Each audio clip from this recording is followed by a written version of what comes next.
Good morning mga katribu. Welcome to another episode of Straight Talk.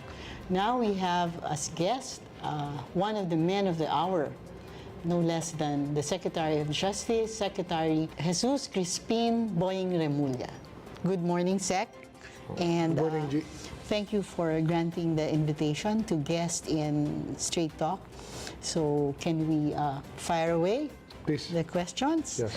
So medyo madami-dami, hindi naman masyadong madami, but these are, hot issues of the current hot issues.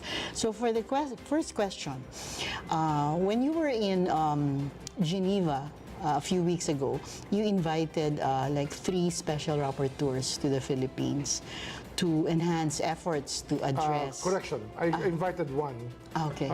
special rapporteur. The 2 had previous engagements here already. Okay. But I told them that I'm willing to face all of them.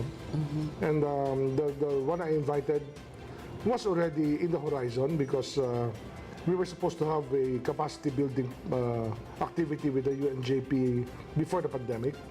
But because of the pandemic, everything was delayed. So I just made sure that I broke bread with him and make sure that he would push through because we still need the capacity building for our country. So, aside from that one special rapporteur, are there other rapporteurs that you're going On to Tuesday, invite? I'm going to meet the special rapporteur on the sale of children. Ito yung OSAIC problem natin, our problem on the online sexual exploitation of children. And may isa pa na kakausapin ko rin. Kailan, Sec, pupunta yung in-invite nyo on the rapporteur? We're laying the groundwork now. We will be with on Monday, we will be with the UNJP, and we will create a schedule for that already. And but we still have to coordinate with the Philippine National Police and the NBI so that we can do capacity building of the medical legal officers, so that they can qualify or at least get more experience in the field of forensic pathology. And it's a very important skill needed by our people for identification of corpses, identification of persons in tragedies, but more important in crimes, so that they may be able to do a good job with victims of crimes. Is this part of the recommendations by the UNHRC? I think it was, but we took the initiative to do it, even if it was not being pushed by them anymore.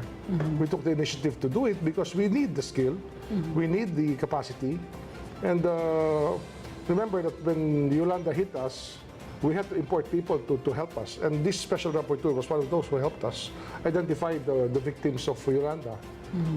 So it really pays to be prepared for any case anyway. Okay.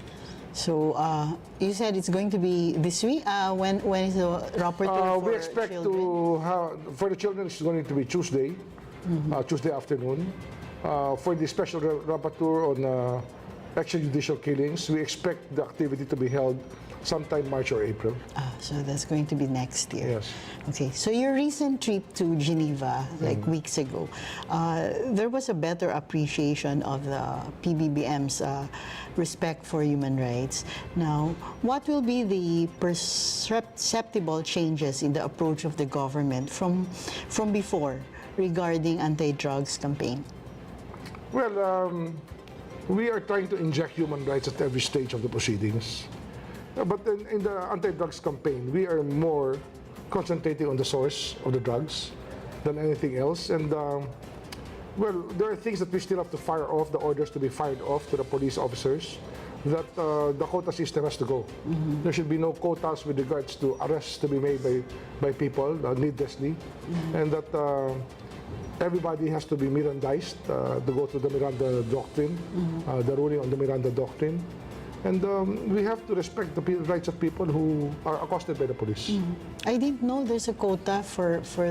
No, that's a standing practice of the police. When I was governor of Cavite, I saw that in the reports of the provincial directors. They would always have a standard form filled out, and many of them would be Caracruz operations, so they would be doing arrests and add to to the perceptible statistics and perceptible accomplishments of their units. We have to stop doing that. So it's quantity, not the Yes, quality. it becomes a game of quantity and a game of numbers, and we forgot the human element in it. Many have commented that the softer approach that the government is presently doing has encouraged drug syndicates to make a strong comeback. The matter of drug syndicates making a strong comeback is a natural phenomenon that we are not resting on, or we are not turning our backs to. We accept the fact that it is very possible, and we have to accept the fact that many of those involved are people we do not want to be involved in drugs, in the area of drug distribution. But we are facing the problem head on. We are not turning our backs to this, and the president has backed up orders to us already, to the Department of Justice and to the Department of Interior and Local Government and the other agencies that have a role in accosting the drug problem in this country. All right, so punta naman tayo sa criminal justice system. So what will be done by the Marcos administration to make game-changing reforms on the criminal justice system? Things are being done as we speak. We're working on the reforms on case build-up, where the standard of that we follow in criminal prosecutions will not be anymore of just probable cause, but prima facie evidence. We can say probable cause, but added there is the reasonable certainty that the person being accused of a crime is probably guilty thereof based on the evidence available to the prosecution. Which means that there's a higher standard of evidence that we are putting up, and not just probable cause. Because probable cause has been abused as a standard by many people who just wish to, again, fill up their quotas for their accomplishments. So we have to stop making quotas the be-all and end-all of law enforcement. We have to make it more humanized. Okay, so regarding the approach towards the International Criminal Court probe on the EJ case, would there be a departure from the previous policy of non-engagement? We are not, well, the International Criminal Court is there, but we are not members thereof anymore. So we have our own justice system to run. It's running. We're improving it. And we're a very stable country as far as we're concerned. We know that we have a functioning justice system. And the ICC is supposed to be for countries with no functioning judicial system, where justice is not can only be a pipe dream, like in countries with no government, countries where there are failed governments, countries where there's no authority in charge. You can say that it happened to Sudan, to Somalia, but we are not in that class. Iba naman tayo sa Sudan at Somalia. Hindi naman tayo ganun. Yeah. But I read somewhere that it's one of the recommendations in the UPR that the Philippines, rejoin the ICC. Well, it's a recommendation that we are not accepting. We are taking that as a note, but we have our own mind as to what we want to do in our country, and our functioning judicial system is being improved, and is much better than other judicial systems in this world. Is it right to say SEC that it's non-negotiable, rejoining the ICC? Well, it cannot be a condition sine qua non to anything, because it is we take pride in our own justice system. All right, so clear. We've been hearing that stand from you, over many times already. Yes. This pertains, Sec, to the ruling of the MT of the RTC, the court, on the denial of the petition for prescription of the CPP-NPA. So, aside from the manifestation that the DOJ submitted pertaining to the denial, what would be the next course of action that the government would take? We're preparing a prescription case before the Court of Appeals. That's because under the new law, it is the Court of Appeals with jurisdiction to do it. And it is the proper court. It's not anymore the Regional Trial Court because the Human Security Act has been repealed. And the new venue for such cases is already the Court of Appeals.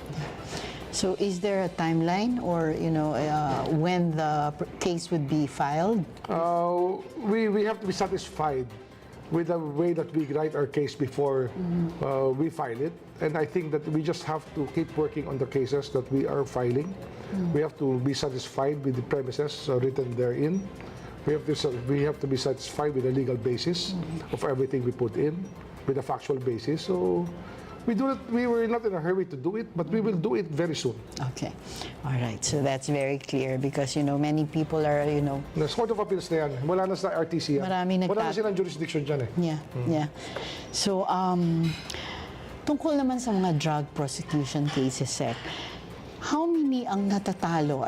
Do you have numbers o how many ang natatalo sa mga cases na fina-file? Ang problema kasi sa drug prosecution cases na nangyayari sa atin, marami kasi na nag-aano lang, nag-plea bargain eh. Kaya ang percentage dito hindi mo talaga madedetermine. And plea bargain is a wrong reason or not really a good way to run it kasi ang lumalabas dyan, yung pushing ginagawa mong using. Hindi naman dapat ganun talaga. Pero naging compromise yan, talagang clogged na talaga ang ating mga kulungan, clogged na ang dockets ng courts. It's a lesson to us not to engage in this kind of drug war na tingi-tingi, na street level. Dapat talaga dito, source talaga tinitira natin. We have to stop doing this. So, related to the questions, Sec, may proposal, there was an interview, I think it was a privileged speech ni Senator De La Rosa. He said something about to decriminalize, the drug, offenses ng drug use.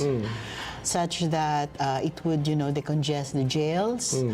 And then, although may provisions naman na parang pag third or fourth offense, that would be the time na magkakaroon ng mapafila ng mga kaso. So instead of, putting them in jail, yung mga first offenders, parang, it's a seminar. That's a new trend in penology, but actually it's not very new anymore. 20 years ago, the other countries started looking at this model already. Some countries have even gone to the extent of being more permissive about the use of drugs in their countries. We just have to have a policy created by the legislature on this matter. That our approach to drugs as a country should probably be reviewed so that it will not be the cornerstone of any law enforcement operation. Maybe the justification of many is that it is a victimless crime. Maybe it's true for some drugs, but not all. But it has to be a policy created by Congress. Okay. So, medyo meron tayong problema dahil sa mga dismissal ng mga cases on drugs. What do you think? How can, the Philippine National Police lawyers improve on their performance? We're doing something about that now. We call it the case build-up system.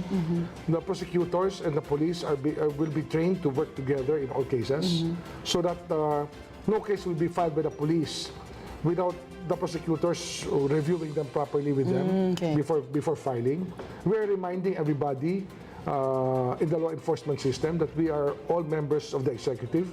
We are not here for quasi-judicial functions, so that the case build-up system will go to a higher level that no cases will be filed without any real basis. We are trying to do away with trumped-up charges or what seems to be trumped-up charges that will pass the test of probable cause, but not the test of guilt beyond reasonable doubt. So when is that going to happen? The training of it's happening already. The prosecutors have been receiving their training already, their orientations, as we speak. And with the police, we will be doing this probably starting February or March. We are in touch with the Supreme Court on this matter. And even the rules of criminal procedure will be reviewed by the Supreme Court for that purpose. And there's even a proposal to take out preliminary investigation from the rules of court because it is a purely executive function. So all of these changes are actually game-changing in our criminal justice system. So ibig sabihin, we're going to see, more cases would be, mapupush through sa court. Yes, the cases that we intend to file are those where we can convict people. We will not file them for the sake of filing cases. We will not file cases for the sake of having an accomplishment. We will file cases because people have to suffer for the crimes that they committed. Yeah, that's right.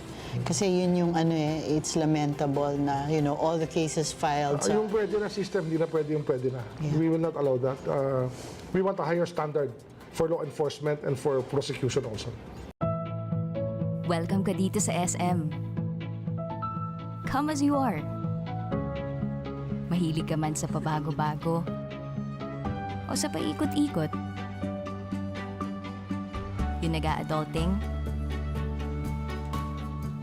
or parenting.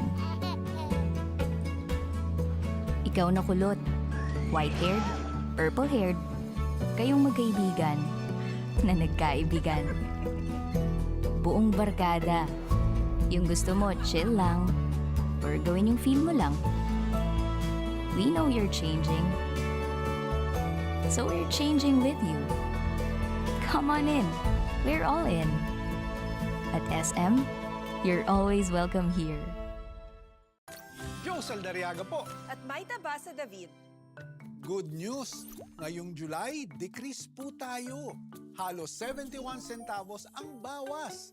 Kaya 9 pesos and 75 centavos per kilowatt hour ang overall electricity rate. Dahil ito sa refund na alinsunod sa ERC. Katumbas ito ng 141 pesos na bawas sa bill ng karaniwang bahay. Updated ba kayo sa presyo ng gas at mga bilihin? Dapat ganun din sa mga energy efficiency tips. Kung kaya, iwas muna tayo sa gas. Let's go electric! Mas tipid. Makikita ang mga tips na to sa Meralco mobile app na nag-update ng look. Mas magaan sa mata. Kaya easier na din ang pag-manage ng account. Pwede rin si Meralco mismo ang mag-update sa'yo. Just update your contact details through these channels. Hanggang sa susunod na Meralco Advisory!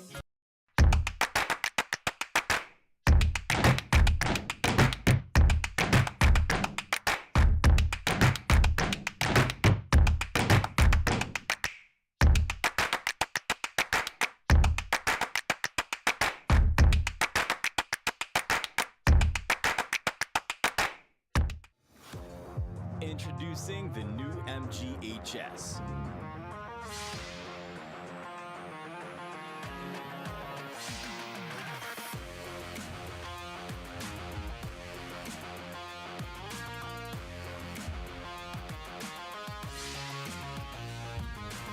Drive it, ride it, flex it. Aim higher with the new MGHS. Aling Rose!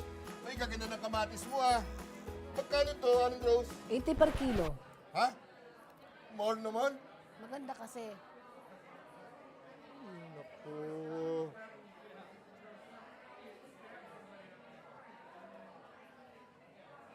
Mang Henry, ang mura naman ng kamatis ninyo. Hindi porket maganda ay dapat mahal na. Gaya ng tanim mo. Sa iSmart Boom Flower, bunga ay sagana sa presyong abot kaya. iSmart Boom Flower, bunga ay sagana sa presyong abot kaya. iSmart.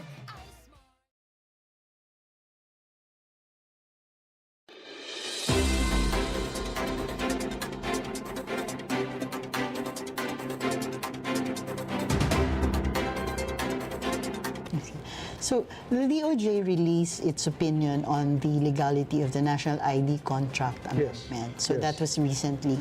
And the PSA already started giving IDs to the registrants, printed in monochrome versions of the ID, while their colored ID, hindi pa rin nade-deliver sa kanila. Is there a breach of contract? There's a breach.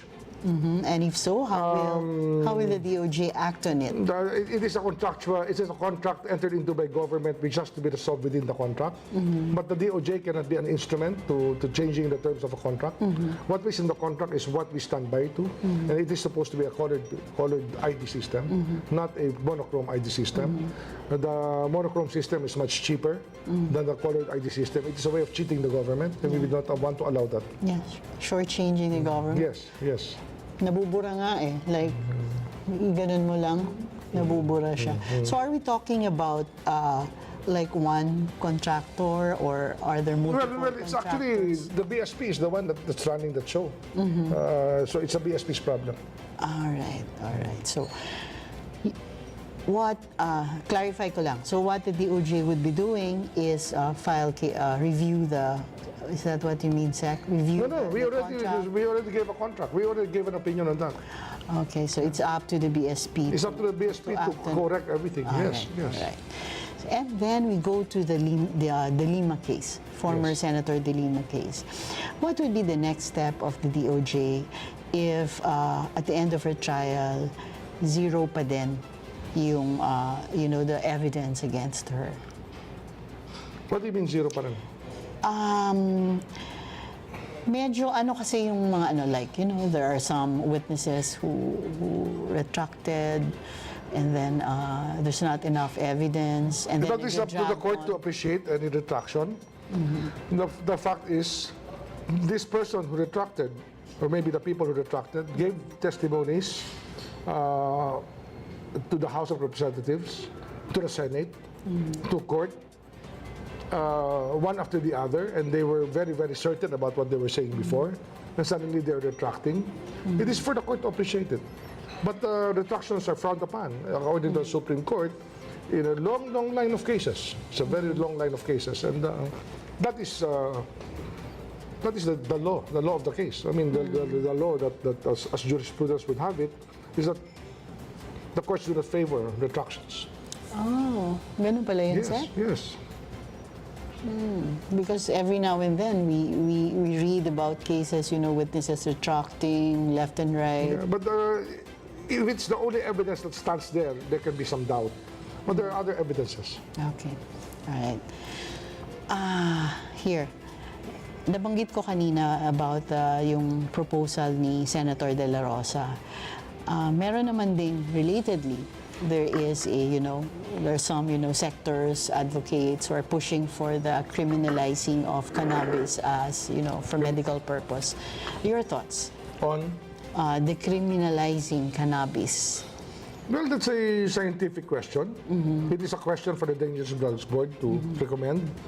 It's a question for policymakers. It's a question for lawmakers to ponder. On the practical point of view, well, we know that it's being used for medicinal purposes. We know that there's compassionate use for it, but still, the law is the law. We have to wait for the lawmakers to change the law for this to apply. But your thoughts again, Secretary. Dangerous Drugs Board, USEC Benji Reyes, said that the agency is ready to give a green light on the use of medical cannabis even without a law. Then good. It is within their power to do it. Then they're the policy-making board for that. There's a specialized board for that purpose. And as long as the compassionate use is really effective, why not? Okay. So I'm on to my last three questions, Sec. There is failure to implement the universal health care law since it was in effect in 2019 to the detriment of PhilHealth members who contributed since last year. Can the public sue PhilHealth for failing to avail of the UHC benefits like free consultation and lab tests? Suing PhilHealth may be an exercise in futility because do you want to stop your provider from covering all other cases when they're swamped with cases on the UHC? I think that it begs the question. I don't think it's a practical way to do it. What do you think would be, I mean, for beneficiaries who were frustrated, because they can't avail of these benefits provided by the law? They should just keep pushing to feel help their case. I think that's the only way to do it. Just push their case. Okay. Always ask for a refund.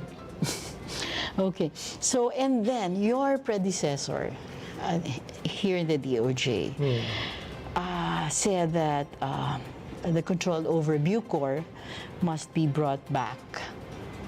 Okay, so I mean it's DOJ's full control of the Bucor. We just passed the Bucor modernization law in 2012. Yeah. It is a good law. It's just that the supervision has to be closer with Bucor. With or without the law, a law being passed for control, supervision of the DOJ can be very close, can actually be a means of addressing it. In the meantime, we can ask the Congress to reconsider.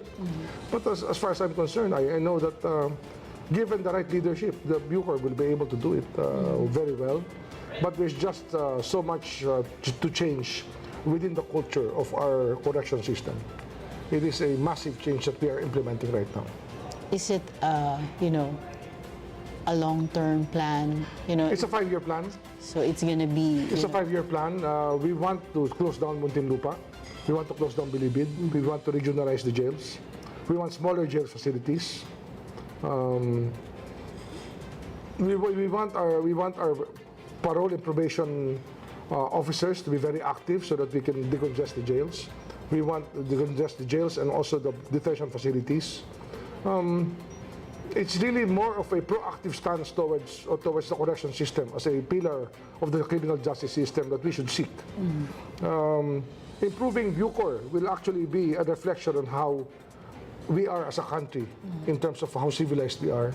And I think that it's just right that we improved our correction system better. We improved it the way that it should be improved, with the end view that corrections is a natural function of governance, and that those who lose their way should be made to find their way again. Okay.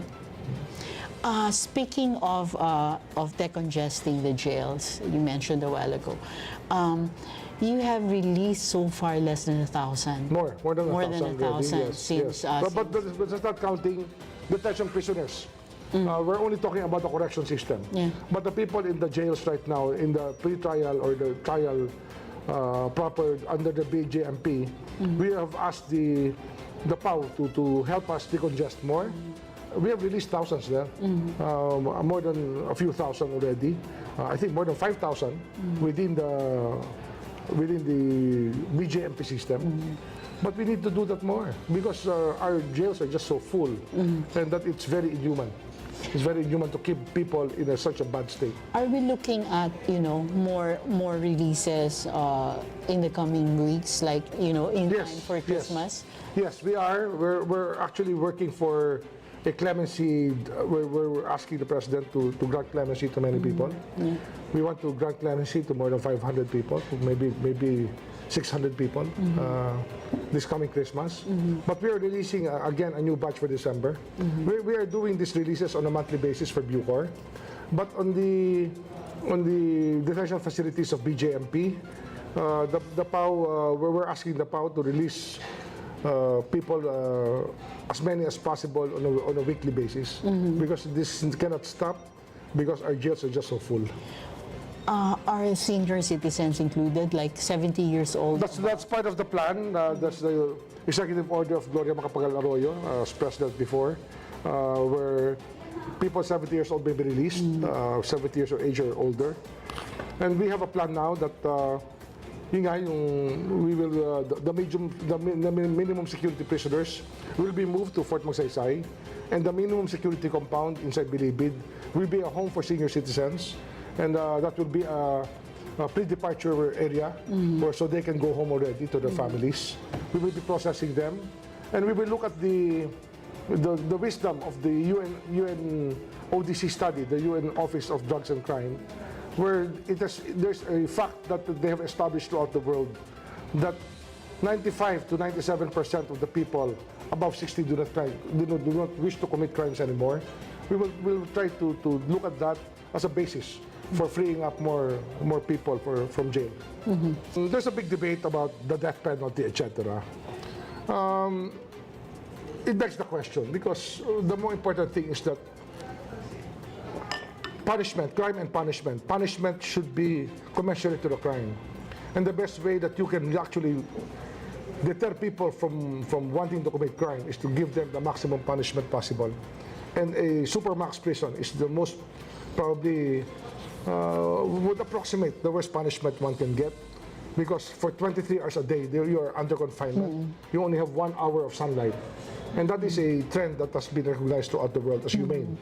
And it is the best way to deal with people who wantonly violate our laws or have no compunction about committing crimes that are against humanity, crimes against humanity, or crimes against our people, like large-scale drug pushing.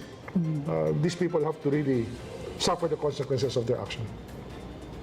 What is the present ratio, like one cell? I mean, the ideal, of course, is very much lower. So, yung existing versus the ideal. Right now, we are 350% overcrowded in our correction system. That's so big. There are 30,000 people in a facility designed for 9,500. Oh. We have around 31,000 people. So you can imagine the kind of life that they have to live there. That's why we have to decongest. We have to free up people. We have to reconsider those who are aging already, or who have reached an age where they can be harmless to society. Of course, there's always an exception. With the senior citizens, the only ones we will not free are actually those who were guilty of sexual offenses. Baka umulit sila. All right, so, Shaq, my last question. Can you, I mean, it's been, days since we don't have update about the Percy Lapid case. Can you provide us with even a brief update on, the last time I heard is about that preliminary investigation? Yes. On December 5, we are expecting the counter affidavits to be filed, and that the panel will be there to rule upon it. But we are looking at reorganizing the panel because of what happened.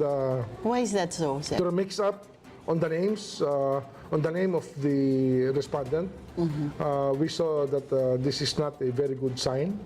There may be a way it may be a warning to us that we have to beef up our force, or beef up the team that will prosecute the case. Yeah. So we will reorganize the prosecution panel. So on December 5, it's a different, After December 5, we will reorganize the prosecution panel. Okay. Yeah. So it's a 3-man panel, right? 3-man panel, we might expand it to a 5-man panel. Right. We're looking at that. So we're going to see new names Hopefully, by yes. December 5. Yes, hopefully. You have a very compassionate president who cares for the Filipino. And compassionate justice is actually what he wants our country to have. And our stance on decongesting jails, our stance on freeing up people who may be freed already, our stance on release on recognizance, all of this is really aimed at trying to unite the persons with their families as early as possible. Because we have a support group here in the Philippines called family. Other countries may not have it. They have very individual societies. But in our country, we still believe that family can do a lot of things for those who go astray with the law. Yeah. And compassionate justice is there because it's the only way to live. And we Filipinos are very happy people, and we don't want to dwell on the sins of each other. And that if they can be forgiven or it can be forgotten, so be it. But the president wants us to really reconsider the way that we look, the way that we run our penology system, our correction system, and our jail system. Yeah, and there's always a family waiting for other members who have Yes. gone astray. Yes, of course. So that's compassionate justice. Yeah. So thank you so much, Sec, and thank you for watching another episode of Straight Talk. And we'll be back again for another issue. It's Straight Talk is shown on Daily Tribune Live every Tuesdays. And thank you till our next episode. Thank you, Sec, for Thank you. Thank you.